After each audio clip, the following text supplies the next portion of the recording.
Bismillahirrahmanirrahim. Assalamualaikum warahmatullahi wabarakatuh. Yang saya hormati Ustadz Alfi Muhammad selaku Kepala Asrama Masjid Al-Furqan. Yang kami hormati Ustadz Rozi selaku Wakil Kesiswaan. Yang kami hormati Ustadz Ruli Azwara selaku Wakil Kurikulum. Para Dewan Guru, Asatid, Ustadz Bunda, dan anak-anak sekalian yang semoga insya Allah kita selalu dalam rahmat dari Allah Subhanahu wa Ta'ala. Yang pertama, marilah tetap kita junjung, kita berikan salawat, kita berikan penghormatan kita kepada Allah Subhanahu wa Ta'ala yang mana telah memberikan kita nikmat iman, yang mana kita masih dalam agama Islam ini, kemudian nikmat sehat yang mana kita bisa melaksanakan sholat isya, yang insya Allah juga sholat tarawih dan sholat witir. Kemudian salawat beserta salam kita haturkan kepada baginda kita Nabi Muhammad Sallallahu Alaihi Wasallam, di mana atas jasa Nabi Muhammad lah yang telah mengeluarkan kita dari zaman kegelapan menuju zaman yang terang benderang, atau dalam istilah Al-Quran yukhrijuhum minaz zulumati ilan nur, atau dalam istilah pahlawan putri terbaik kita R.A. Kartini, yakni habis gelap terbitlah terang. Buku habis gelap terbitlah terang itu juga mengambil dari kutipan ayat minaz zulumati ilan nur. Tausiah Ustadz malam ini tentang pesan dari Ramadan. Dalam surah Al-Baqarah ayat 183, A'udzubillahi minasyaitonirrajim, Bismillahirrahmanirrahim. Ya ayyuhallazina amanu kutiba alaikumusiyam kama kutiba 'alal ladzina min qablikum la'allakum tattaqun. Nah, marilah kita pahami ayat ini. Ustaz hanya akan membahas satu ayat, tapi kita pahami kata demi katanya. Yang pertama, ya ayyuhallazina amanu. Ayat ini diawali dengan kata ya atau kata an-nida, yakni seruan. Ya ayyuhallazina amanu. Wahai orang-orang yang beriman. Sebelum Ustaz jelaskan, ada 3 poin penting yang akan Ustaz sampaikan. Pertama, Al-Quran tidak akan pernah salah dalam peletakan lafaz, makna, dan katanya. Semua kata yang ada dalam Al-Quran itu sudah tepat pada posisinya masing-masing. Kemudian, Nabi Muhammad adalah nabi penyempurna dari nabi-nabi sebelumnya. Nabi Muhammad itu khotim, penutup, bukan khotam. Kalau khotam nabi terakhir, tapi Nabi Muhammad adalah nabi penutup, khotim yang mana tidak akan ada nabi setelah Nabi Muhammad.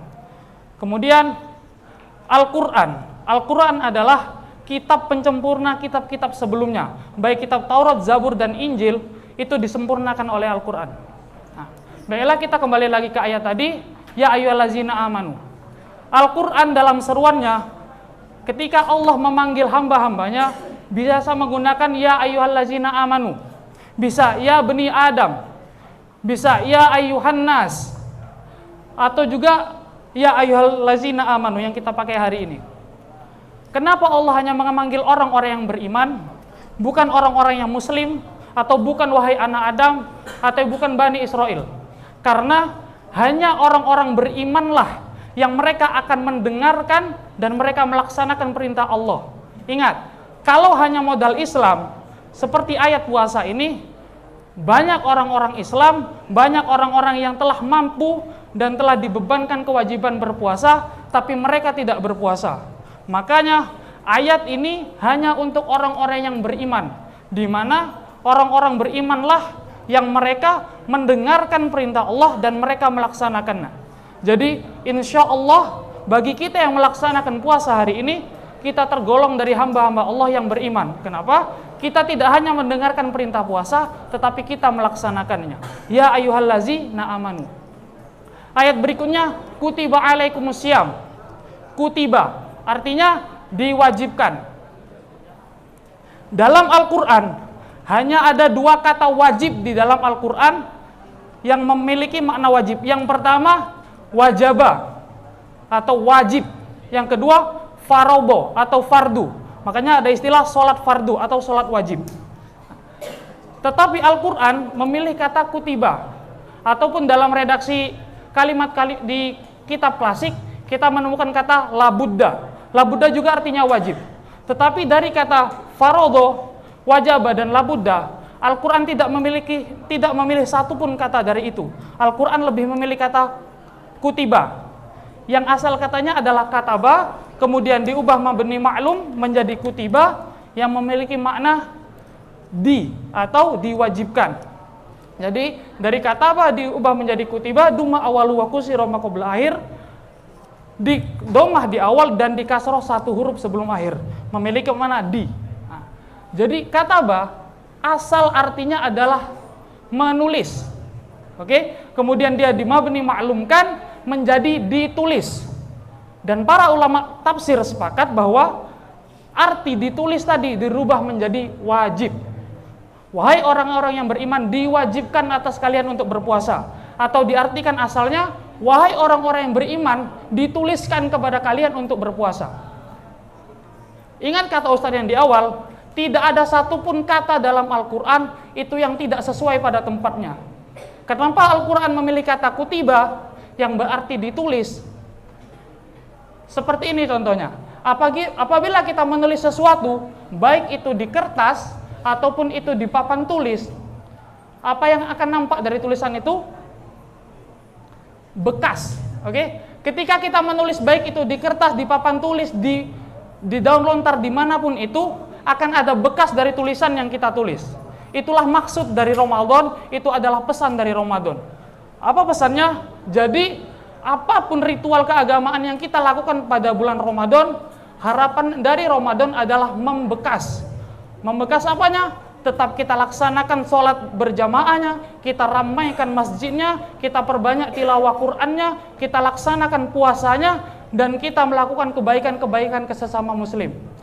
Pesan dari Ramadan adalah apa-apa yang telah diajarkan oleh Ramadan itu membekas.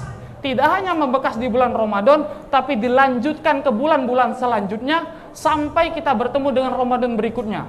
Makanya kita sering membaca doa, Allahumma barik lana fi Rajab wa Sya'ban wa ballighna Ramadan wa ballighna, dan sampaikanlah ya Allah kami kepada bulan Ramadan. Maka kita tidak bisa hanya meminta ya Allah sampaikan, tetapi tanpa kita melaksanakan bekas-bekas dari Ramadan. Pesan dari Ramadan, apa yang telah kita lakukan selama Ramadan ini, kegiatan aktivitas ibadah-ibadah yang kita maksimalkan, Ramadan berpesan tetap membekas, kita laksanakan di bulan-bulan selanjutnya sampai kita dibalighna, sampai kita dikembalikan lagi ke bulan Ramadan selanjutnya. Selanjutnya, kutiba 'alal ladzina min qablikum, sebagaimana telah kami wajibkan atas orang-orang sebelum kalian semua. Ingat, Al-Quran adalah kitab penyempurna kitab-kitab sebelumnya, dan Nabi Muhammad adalah penyempurna syariat-syariat Nabi sebelumnya. Al-Quran mengatakan, berpuasalah kalian sebagaimana orang-orang sebelum kalian berpuasa. Berarti ini apa? Ini tandanya ada nabi-nabi sebelum Nabi Muhammad yang mereka juga disyariatkan untuk berpuasa. Kita mengenal istilah puasa Daud. 1 hari puasa, 1 hari tidak. Itu puasa Nabi Daud. Oke? Jadi Al-Quran muncul sebagai penyempurna syariat Nabi sebelumnya. Yang ingin disampaikan adalah ada puasa sebelum Nabi Muhammad, tapi bagaimana cara praktek dan perlakuannya itu berbeda. Kita tidak tahu, tapi yang pasti sebelum Nabi Muhammad perintah puasa sudah ada. Yang pertama contoh tadi puasa Nabi Daud, atau contohnya puasa Nabi Zakaria. Nabi Zakaria, beliau mempunyai istri yang kita kenal dengan dapat julukan Akir. Ketika Nabi Zakaria yang sudah berusia lumayan tua, kemudian istrinya juga tua, orang-orang sekitar mengatakan istri beliau itu Akir, wa mru'ati Akir, wanita yang mandul bahasanya. Tetapi suatu ketika Allah langsung berbicara kepada Nabi Zakaria, wahai Zakaria, engkau akan memiliki seorang anak. Nabi Zakaria berkata, wahai Tuhan, bagaimana mungkin aku mempunyai anak, sedangkan aku sudah tua renta dan istriku dicap oleh orang sebagai orang yang mandul. Tidak, kata Allah, kamu akan memiliki anak. Kemudian Nabi Zakaria berkata, wahai Allah, tolong berikan aku tanda jika memang aku akan memiliki anak. Kemudian Allah dengan firman-Nya menjawab, qala ayatuka alla tukalliman nasa thalathata ayyamin illa ramza. Maka tanda bagimu adalah engkau tidak akan bisa berbicara kepada manusia kecuali selama 3 hari illa ramza, kecuali dengan isyarat. Jadi Nabi Zakaria mendapatkan juga syariat puasa, tetapi puasanya tidak berbicara dengan manusia, tidak berbicara dengan makhluk lain, hanya kecuali dengan illa ramza, kecuali isyarat. Jadi muncullah Nabi Muhammad dengan dengan syariat agama Islam, menyempurnakan ajaran-ajaran Nabi sebelumnya, yakni puasa, seperti puasa Nabi Daud dan puasa Nabi Zakaria. Kemudian min qablikum la'allakum tattaqun. Ya ayyuhallazina amanu kutiba alaikumusiyam kama kutiba alal ladzina min qablikum la'allakum tattaqun. La'alla, semoga. La'alla ini termasuk ke dalam kalimat mansubatil asma atau isim-isim yang dibaca nasab. La'alla merupakan amil yang keenam, dan la'alla memiliki 2 arti. Yang pertama, la'alla bimakna taroji, yang kedua la'alla bimakna tamani. La'ala yang dimaksud dalam ayat ini adalah la'ala bimakna taroji. La'ala yang dengan isinya adalah pengharapan untuk sesuatu yang mungkin terjadi. Jadi kalau la'ala tamani, semoga atau pengharapan yang tidak mungkin terjadi. Misalkan, semoga besok umur saya tidak bertambah. Itu tidak mungkin. Tidak mungkin manusia yang melewati lintasan waktu besok umurnya tidak bertambah. Pasti bertambah. Itu la'ala tamani. Nah, dalam ayat ini itu mengandung makna la'ala taroji, pengharapan yang sangat mungkin terjadi. Apa maksudnya? Kita telah melaksanakan ibadah puasa, maka harapan kita mendapatkan derajat la'allakum tattaqun, menjadi orang yang bertakwa. Apa itu takwa? Kita sering mendengar istilah takwa di hari Jumat yang dikatakan Sayyidul Ayyam, hari raya bagi orang fakir dan haji bagi orang miskin. Betapa pentingnya wasiat takwa sehingga dia masuk rukun Jumat, yang dimana kalau dalam sholat Jumat tidak ada pesan takwa, sholat itu tidak sah. Takwa menurut istilah bahasa atau dalam artian katanya, takwa berarti takut. Berarti kita beribadah kepada Allah berlandaskan rasa takut. Tapi perlu kita ketahui, takutnya kita kepada Allah itu berbeda dengan takutnya kita kepada makhluk.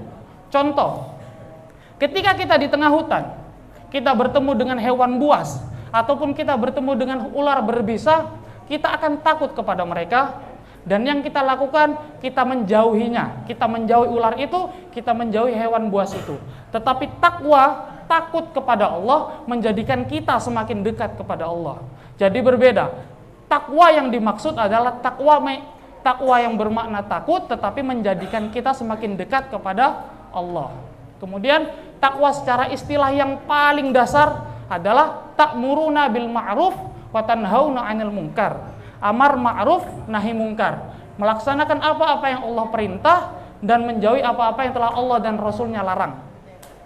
Nah, dalam perintah Al-Quran tentang amar ma'ruf dan nahi munkar sendiri, itu dijelaskan dalam hadis arba'in yang ke-9 tentang ma nahaitukum anhu fajtanibuhu wa ma amartukum bi fa'tu minhu mastata'tum.